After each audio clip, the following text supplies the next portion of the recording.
Shalom Bapak Ibu, Saudara-saudariku yang terkasih dalam Kristus Yesus.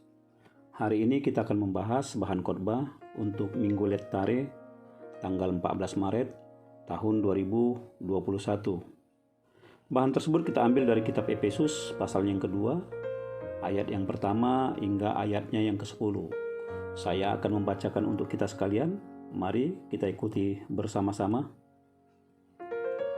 Kamu dahulu sudah mati karena pelanggaran-pelanggaran dan dosa-dosamu. Kamu hidup di dalamnya karena kamu mengikuti jalan dunia ini, karena kamu mentaati penguasa kerajaan angkasa, yaitu roh yang sekarang sedang bekerja di antara orang-orang durhaka. Sebenarnya dahulu kami semua juga terhitung di antara mereka, ketika kami hidup di dalam hawa nafsu daging dan menuruti kehendak daging dan pikiran kami yang jahat. Pada dasarnya kami adalah orang-orang yang harus dimurkai, sama seperti mereka yang lain. Tetapi Allah yang kaya dengan rahmat, oleh karena kasih-Nya yang besar, yang dilimpahkannya kepada kita, telah menghidupkan kita bersama-sama dengan Kristus, sekalipun kita telah mati oleh kesalahan-kesalahan kita. Oleh kasih karunia kamu diselamatkan, dan di dalam Kristus Yesus Ia telah membangkitkan kita juga dan memberikan tempat bersama-sama dengan Dia di sorga, supaya pada masa yang akan datang Ia menunjukkan kepada kita kekayaan kasih karunia-Nya yang melimpah-limpah sesuai dengan kebaikan-Nya terhadap kita dalam Kristus Yesus. Sebab karena kasih karunia kamu diselamatkan oleh iman. Itu bukan hasil usahamu, tetapi pemberian Allah. Itu bukan hasil pekerjaanmu. Jangan ada orang yang memegahkan diri. Karena kita ini buatan Allah, diciptakan dalam Kristus Yesus untuk melakukan pekerjaan baik yang dipersiapkan Allah sebelumnya. Ia mau supaya kita hidup di dalamnya. Demikian firman Tuhan. Saudara-saudariku yang terkasih di dalam Tuhan Yesus Kristus, di dalam khotbah minggu-minggu yang lalu, kita telah mendengar bagaimana Paulus mengkritisi model keberagamaan orang-orang Kristen berlatar belakang Yahudi yang sangat meyakini bahwa keselamatan tidak mungkin diperoleh tanpa usaha yang ketat, menjalankan perintah hukum Taurat dan ritual-ritual Judaisme.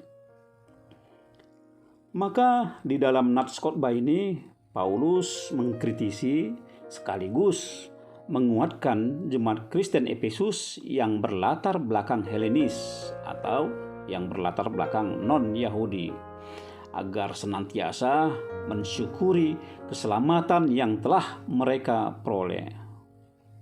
Keselamatan itu semata-mata hanya karena kasih karunia dan iman mereka kepada Allah, bukan karena perbuatan atau hasil usaha mereka sendiri.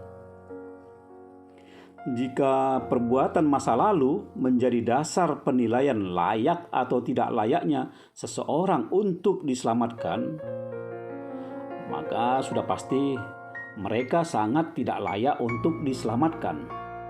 Karena dulu mereka dianggap telah mati akibat banyaknya pelanggaran dan dosa yang mereka lakukan. Mati yang dimaksud di sini adalah kematian rohani. Bahasa aslinya kita tahu disebut nekros, sebagai gambaran spiritualitas mereka yang sama sekali tidak bisa lagi bertumbuh dan tidak bisa berbuat apa-apa selain daripada melakukan berbagai pelanggaran yang disebut dengan paraptomasin dan dosa hamartiais. Meskipun sama-sama berkonotasi negatif, namun keduanya memiliki perbedaan yang begitu kontras. Paraptomasin atau pelanggaran-pelanggaran tadi menekankan kepada penyimpangan perilaku yang disengaja atau tidak disengaja, lebih mengutamakan kesenangan diri sendiri tanpa memikirkan kerugian orang lain, bahkan sampai harus melakukan kejahatan terhadap orang lain. Nah, sedangkan hamartiais atau dosa lebih mengarah kepada dosa akibat kesalahan dalam memahami kehendak Allah, sesat atau kehilangan arah. Singkatnya, paraptomasin atau pelanggaran itu bersifat moral atau kriminal, sedangkan hamartiais itu bersifat doktrinal atau ajaran yang salah.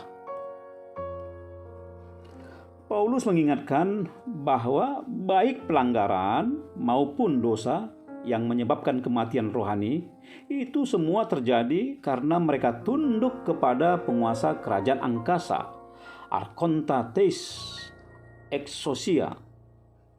Nah, siapakah yang dimaksud Paulus dengan penguasa kerajaan angkasa? Kita akan melihat dulu apa yang tertulis dalam kitab Kisah Para Rasul. Di Kisah Rasul 18 ayat 19 sampai 21 disebutkan bahwa Paulus sempat tinggal tidak beberapa lama di kota Efesus ketika ia sedang melakukan perjalanan pekabaran Injil yang kedua.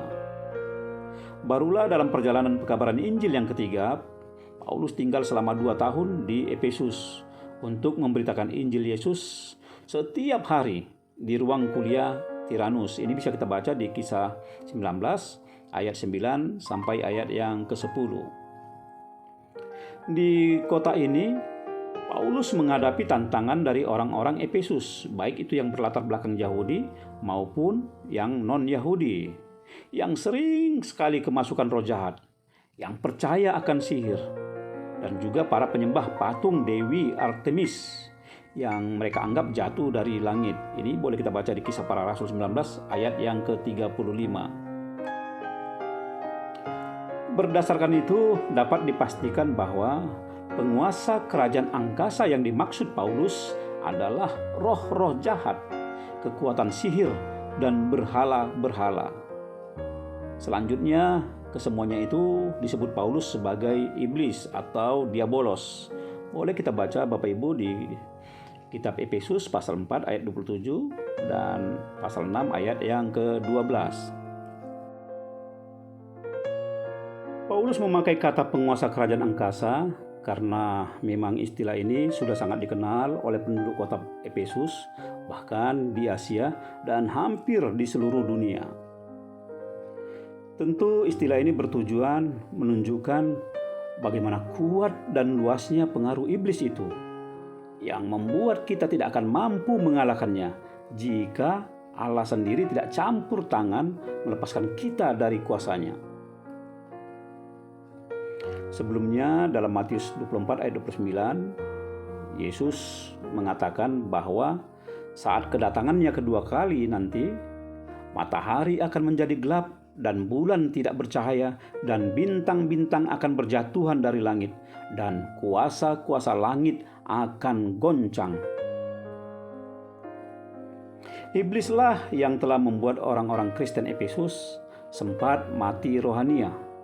Dan iblis ini terus bekerja sampai sekarang, membuat orang-orang agar menjadi durhaka kepada Allah.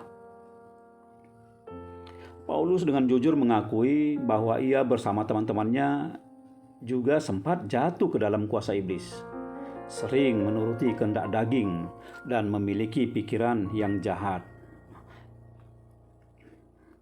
Apa itu pikiran yang jahat atau kehendak daging? Kita akan bisa membacanya di kitab Galatia 5 ayat 19 hingga ayatnya yang ke-21, yaitu percabulan, kecemaran, hawa nafsu, penyembahan berhala, sihir, perseteruan, perselisihan, iri hati, amarah, kepentingan diri sendiri, percideraan, roh pemecah, kedengkian, kemabukan, pesta pora, dan sebagainya. Sehingga mereka layak mendapat murka Allah. Namun kita lihat sungguh luar biasa, bukan amarah dan hukuman yang diterima. Justru kasih dan anugerah keselamatan yang diberikan Allah kepadanya. Secara implisit, Paulus menuliskan tentang rentang waktu perjalanan hidup manusia di dunia ini, yang bergerak linear atau bergerak lurus ke depan dari masa lalu, masa kini, dan menuju masa yang akan datang. Bagi Paulus, masa lalu adalah dosa dan pelajaran. Masa kini adalah anugerah dan pertobatan. Sedangkan masa depan adalah harapan dan kebahagiaan. Tidak ada seorang pun yang tidak berdosa, termasuk Paulus sendiri, termasuk juga kita semua yang ada pada saat ini. Namun bersyukurlah karena kita telah menerima anugerah keselamatan Allah melalui anaknya Yesus Kristus, sehingga kita lepas dari kematian rohani yang dirancangkan iblis kepada semua orang. Dengan jelas Paulus menyampaikan pandangan teologisnya tentang anugerah keselamatan.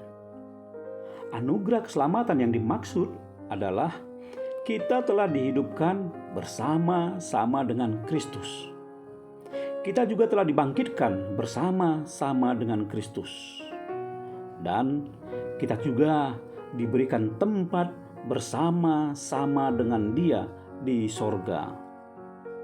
Inilah sukacita terbesar yang kita peroleh dari Allah melalui anaknya Yesus Kristus. Maka sebagai orang-orang yang telah mendapat anugerah keselamatan tersebut, kita diingatkan supaya jangan lagi ada yang melakukan pelanggaran dan dosa. Jangan lagi ada yang selalu menuruti keinginan daging. Jangan lagi ada pikiran-pikiran jahat yang tinggal di dalam otak kita. Jangan suka memegahkan diri sendiri, sombong, congkak, dan angkuh. Jangan lagi ada yang tunduk kepada penguasa angkasa atau si iblis.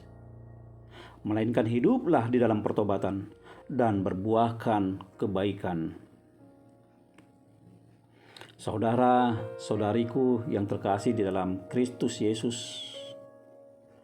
dalam konteks kekinian, kita diingatkan bahwa ketergantungan hidup manusia saat ini yang begitu tinggi terhadap teknologi angkasa dan udara, seperti penggunaan internet, penggunaan teknologi informasi dan komunikasi, media sosial, dan lain sebagainya, dapat saja menjadi alat utama yang dipakai oleh penguasa angkasa atau iblis untuk merusak iman kita, jika kita tidak mampu mengendalikan dan menggunakannya sesuai kehendak Allah. Maka itu, jangan sampai mahkota imanmu hilang dirampas oleh roh penguasa angkasa hanya karena kelalaian dan kecanduan menggunakannya. Tetaplah waspada dan hiduplah senantiasa sebagai seorang pemenang yang penuh sukacita di dalam Kristus, karena kita adalah orang-orang yang telah diselamatkannya. Tuhan memberkati kita semua. Amin.